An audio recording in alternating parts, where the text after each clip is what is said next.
balik gunung emas dan istana megah, ternyata ada hati yang dipenuhi kesombongan. Inilah kisah Qarun, seorang manusia yang dulunya miskin, lalu menjadi orang terkaya di zamannya. Namun karena hartanya, ia lupa diri, sombong kepada manusia, bahkan membangkang kepada Allah Subhanahu wa Ta'ala. Bagaimana akhir kehidupan Qarun? Mari kita simak kisah lengkapnya. Saat masih kecil, Qarun dikenal sebagai anak yang rajin belajar dan pandai membaca Taurat. Ia hidup di tengah kaum Bani Israel bersama Nabi Musa. Pada masa mudanya, Qarun termasuk orang yang taat dan dekat dengan agama. Qarun kecil tidak langsung menjadi orang kaya. Ia tumbuh seperti anak-anak lainnya, hidup sederhana, dan belajar tentang ajaran Allah.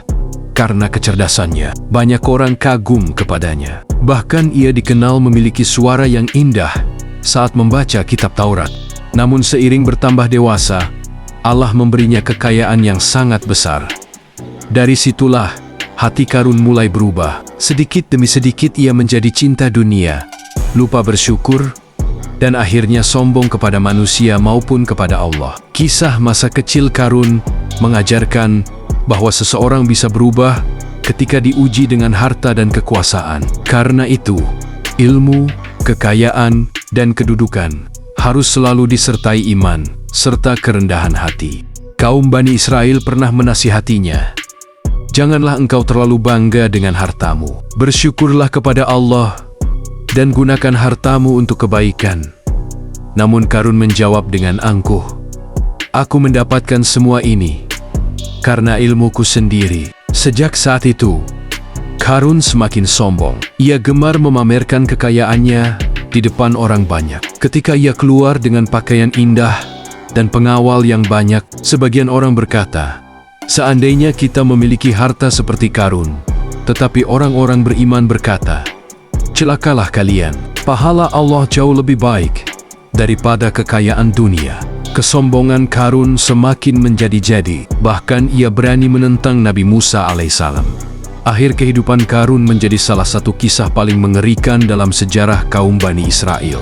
Setelah ia tenggelam dalam kesombongan dan terus membanggakan hartanya, Allah Subhanahu wa Ta'ala memberikan azab yang sangat dahsyat kepadanya. Suatu hari, Qarun keluar dengan kemewahan yang luar biasa. Pakaiannya indah, perhiasannya berkilau, dan para pengikutnya berjalan mengiringinya.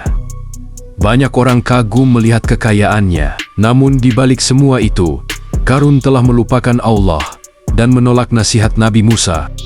Ketika kesombongannya mencapai puncak, Allah memerintahkan bumi untuk menghukumnya.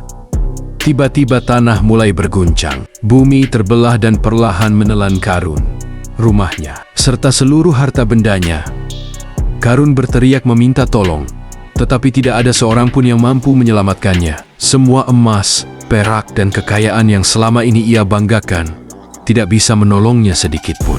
Qarun berteriak meminta tolong, tetapi tidak ada seorang pun yang mampu menyelamatkannya. Semua emas, perak, dan kekayaan yang selama ini ia banggakan tidak bisa menolongnya sedikit pun dalam sekejap. Qarun dan seluruh kemewahannya lenyap ditelan bumi.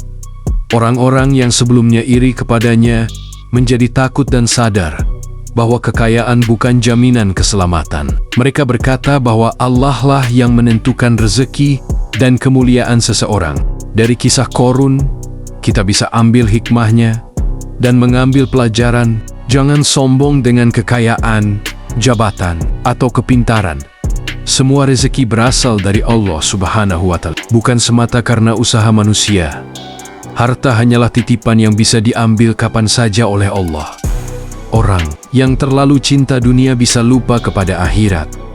Bersyukur dan rendah hati akan membawa keberkahan hidup. Dengarkan nasihat orang saleh dan jangan keras hati seperti Qarun. Kesombongan dan keangkuhan hanya akan membawa kehancuran. Gunakan harta untuk membantu sesama dan berbuat kebaikan. Allah Maha Kuasa untuk meninggikan maupun merendahkan seseorang. Orang beriman harus lebih mengejar pahala akhirat daripada kemewahan dunia. Kisah Qarun mengingatkan kita bahwa kemuliaan sejati bukan terletak pada banyaknya harta, tetapi pada iman, syukur, dan ketakwaan kepada Allah Subhanahu wa Ta'ala.